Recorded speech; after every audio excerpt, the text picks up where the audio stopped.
All right, people. So, this is part 2 of 2 of our Legacybox unboxing. We finally got the stuff back. It's taken a little bit longer than we thought it would, but let's see what's inside. The box looks in pretty good condition, which is a good sign because we're trusting them with our valuables.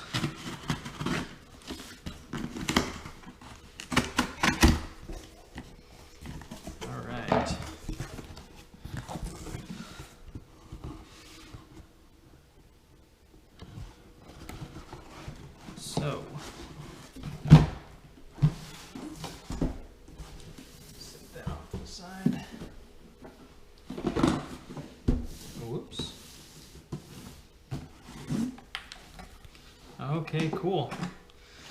So, looks like they packaged it up kind of how we sent it to them. Everything looks to be in pretty good condition. I mean, stuff's kind of moved around a little bit, but kind of expected that.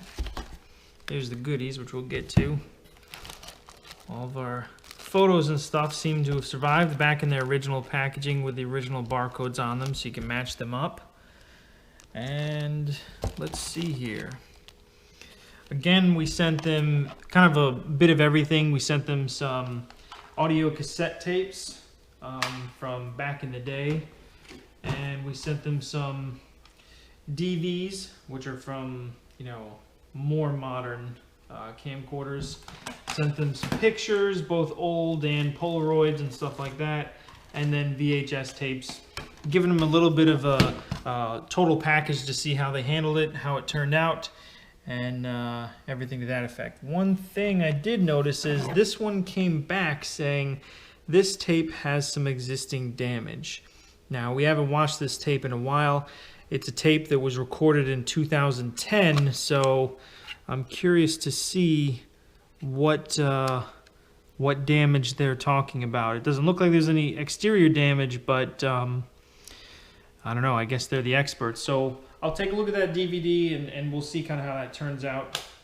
I won't waste it all the whole time here on this one shot, but we'll take a look at that and find out what they're talking about. But in the meantime, this is what they're saying. Show us your legacy. They want us to promote them on Twitter and Facebook, of course. Let's see here. This, plug, play, and relive. That is our little tiny USB, but that's fine. That's fine. We'll check that out. So those are the digital copies that we purchased. A little bit of an upcharge, but I think it's totally worth it because although we got the DVDs, realistically, who's going to watch them on a DVD player? You're probably going to watch them on your computer. So let's see here. All right, so we got Rayburn family photos, Cypress 2011, Stark skateboarding, more me skateboarding, me and my brother skateboarding, honeymoon video. Don't worry, that's not X-rated. Let's see here. These are some of the audio cassette tapes.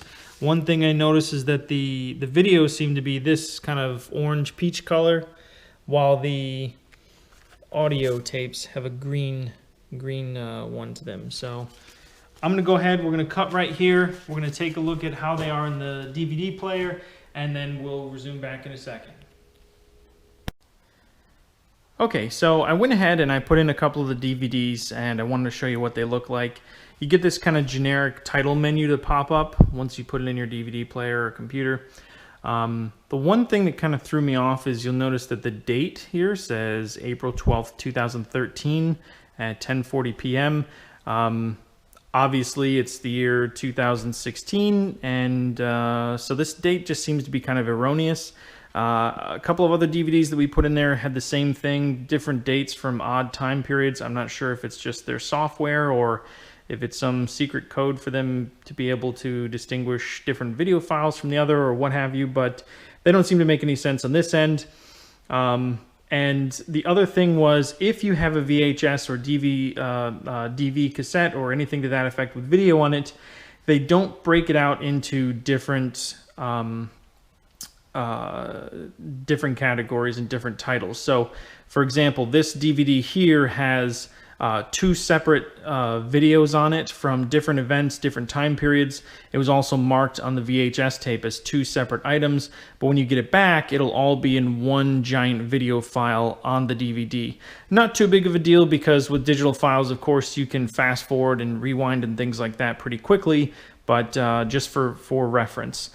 Moving on to the audio files, one thing that I thought was pretty cool was that if you notice here, it says, hopefully it'll focus there, it says listen in your CD player. So the audio files actually weren't transferred over to DVDs, they were transferred over to CDs, which isn't really a bad thing. You know, it's kind of cool because if you do have a CD player in your car or in your computer, you can actually, again, make them playable in both areas there, because who's really listening to them in their DVD player anyway? And that's that. So regarding the damaged file, we did put that in here, and it sure enough is damaged, but upon kind of taking a look at it, we put it back in our old camcorder and played it in there. The actual cassette tape plays completely fine, or DV tape, excuse me. So we'll have to check in with those guys and find out what the deal is and why they said it was damaged. Not really sure why their video transfer turned out bad when the original file seems to be okay. But other than that, pretty happy with it. And you know, I've got the digital files, I've got my legacy backed up, and yeah, pretty cool. Hit like, hit subscribe, and tell us if you like this unboxing / review. Thanks.